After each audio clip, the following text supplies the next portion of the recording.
The spring equinox is here. And it also happens to be mine and Dan's 23rd anniversary. But I wanted to come on anyway and just say hello to everybody and give you a tour of my Ostara altar. Coming up next.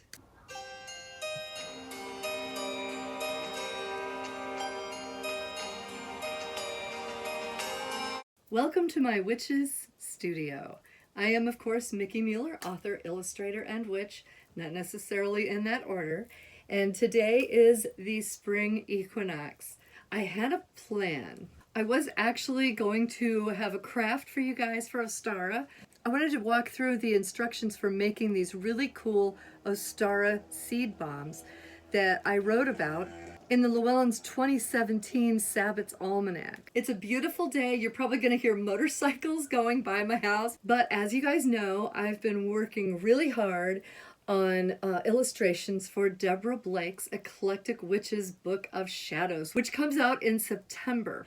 I was officially finished with the illustrations. However, I've been doing a lot of back and forth between the team at Llewellyn on how the book is coming together, and I already knew there were going to be a few extra bits and bobs that they were going to need from me illustration-wise. So I was kind of in a holding pattern, waiting to hear back from them, and of course the printing deadline is coming up. So I was just like hanging on, waiting, but I knew that as soon as I heard from them, I was going to have to rock out the last of those illustrations. Well, I ended up getting a list of 13 more illustrations that they needed. No big deal, no muss, no fuss. You can see a sneak peek of that over on my Instagram, but I might put that picture up here too. Anyway, I just finished those yesterday and got them sent off, but I really don't have time to do this craft right now. And of course, my husband and I, today is our anniversary. We got married 23 years ago. Of course, he's my partner. He's the love of my life. We want to spend some time today doing some stuff together.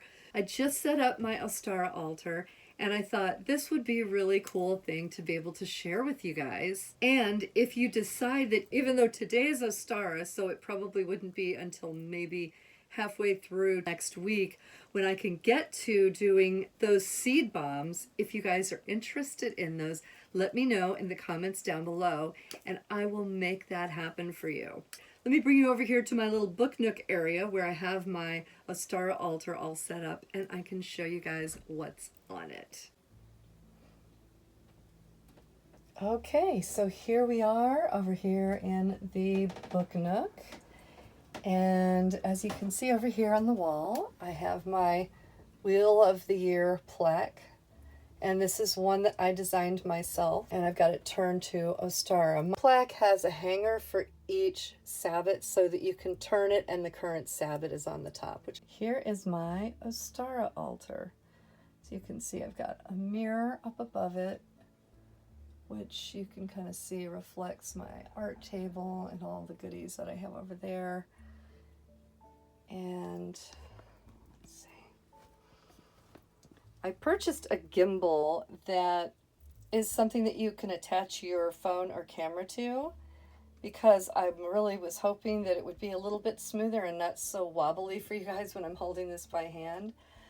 But I probably need to invest in something better because this is a real cheapy one and hopefully it's not too wiggly for you guys. I will do my best to not give anybody a headache. Okay, so I'm just going to start on one end and work my way over to the other side. First of all, you'll see back here that I've got some incense going, and this is kind of a weird kind of incense that you might not have ever seen before. This is rose incense, and it's made by the Rosicrucians in France. And one of my online friends from France sent that to me. And it's just a treasure, and I don't use it very often, but I'm using it today for Ostara. I'll pop that on there. That's my little castle incense burner, so that's kind of cool. I've had that since I was in high school, and I just wanted to use it today.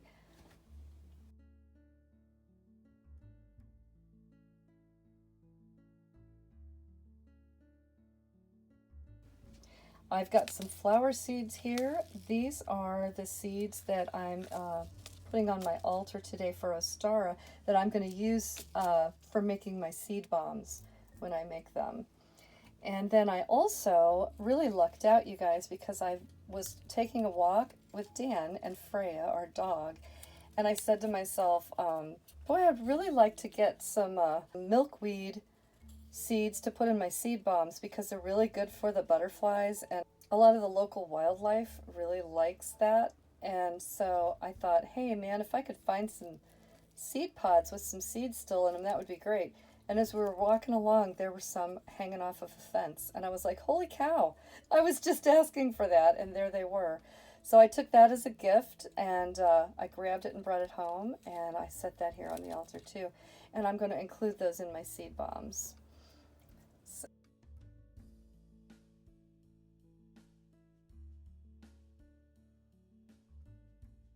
You'll notice that I have a kind of a neat altar set, and I've showed this to you guys in videos before. This is the set that I designed for Sacred Source. It's got my God and Goddess, and it's got 4 elements, and these are all candle holders, but I like to put just natural representations of the elements and the God and Goddess in there. Sometimes I do use them as candle holders, but I really like to use them in that way. So that is the earth one. And then for my goddess today, I have lots of flowers, and there's a seashell tucked down in there, but there's so many flowers and flower petals you can't really see them. And then this is my water element one, which I've just got lots of seashells in.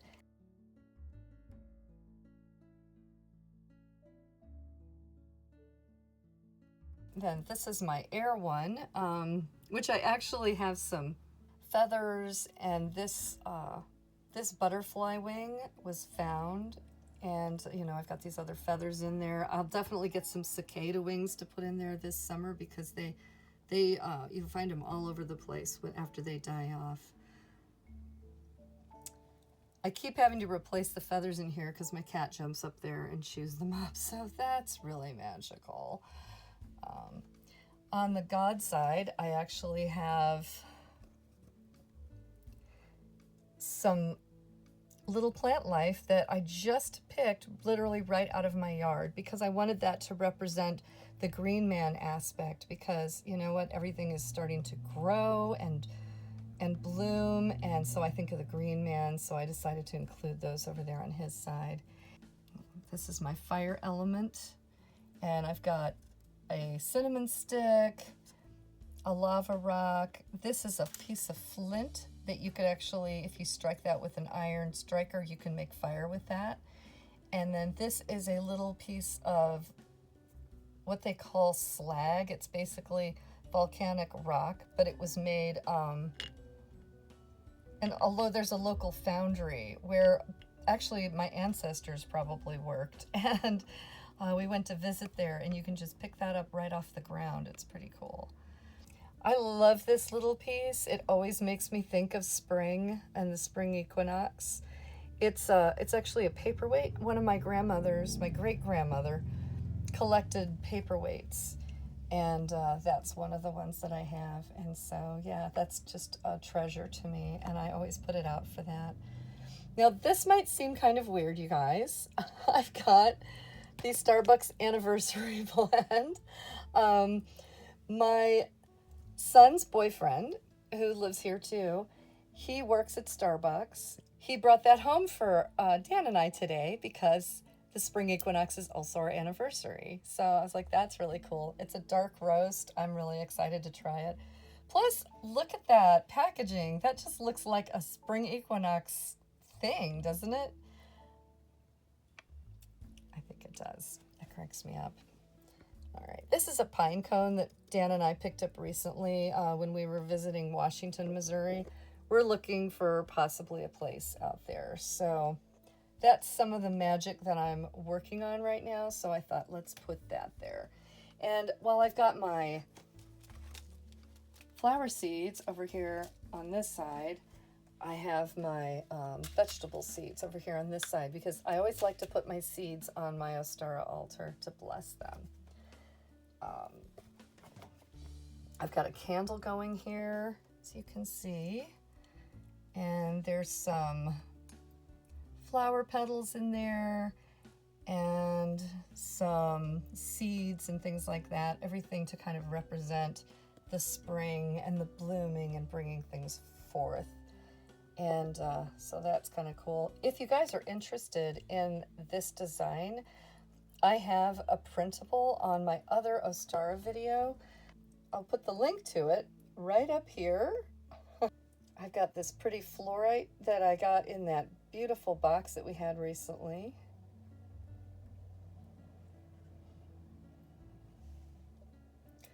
Let's see, I've got 2 pieces of rose quartz for love. There's another one there, right there. And my little bunny. He's super cute.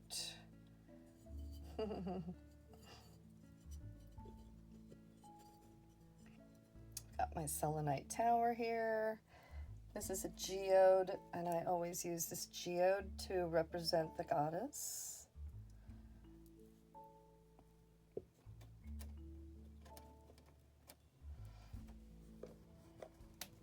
This little nest. Dan found this nest. He finds these nests when he goes for walks. And, you know, he doesn't take them out of the trees, obviously, but they get knocked down in storms and stuff, and he's really good at locating things like that. So he brought this nest home for me. I've got several of them that he's found, and these are just little eggs that I made out of just clay, and I painted them. But they represent, it's what they represent that's important. They represent spring. They represent possibilities, they represent new life, and all the changes, all the positive changes that we could bring into our lives. Selenite cleanses and purifies and brings balance, and the spring equinox is all about balance. So I thought that was a really nice addition to have here on the altar.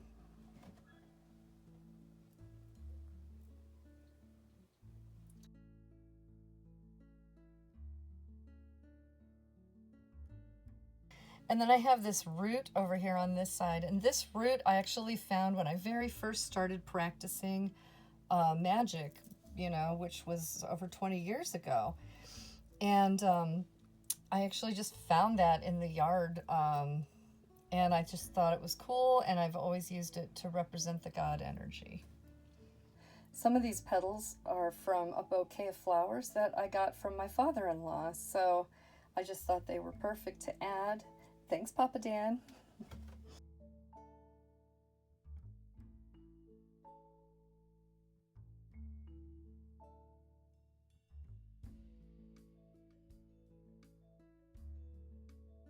I hope that you guys really enjoyed getting to see what I have on my Ostara altar. I always find it fascinating to see how other people practice and to see other people's altars. I enjoy altar tours myself, so I thought you guys might too. And I was thinking of you today for Ostara, even though I didn't get to do the craft project that I wanted to because I ran out of time, but that's okay. Again, let me know in the comments below if you guys want that seed bomb tutorial, and I will have it for you. I'll just do it next. I'll have it for you really quick because it's a pretty neat project. Also, what are you guys doing for Ostara? I'm very interested to know. Do you have any special dishes that you like to make? Are you going to hard boil some eggs and decorate them? Will you be planting your gardens? These are all great things to do during Ostara. And of course, magically, it's a great time of the year to focus on figuring out what you want to grow in the year to come. We spent all that time blowing out the cobwebs from basically Samhain onto Yule and Imbolc, and now we're moving forward into the time of the year when things are really going to start to pop for us, really start to grow. When we look outside and we see that nature is in that moment of everything is bursting forth, this is the time that we can use that natural energy that's out there to make things burst forth for us too. So I hope that you guys have a wonderful, wonderful Ostara. Thanks again for dropping by my witchy studio. I'm always happy to welcome you guys here. And if you're new here, don't forget to hit the subscribe button and ring the notification bell because I have so many great things coming up for you guys this year. And if you ring the notification bell, you will not miss anything. Here's a couple more videos I think you guys will enjoy, and I will see you next time. Until then, have a happy Ostara, stay safe, happy, and healthy, and remember, as always, to be your magic. Bye, guys.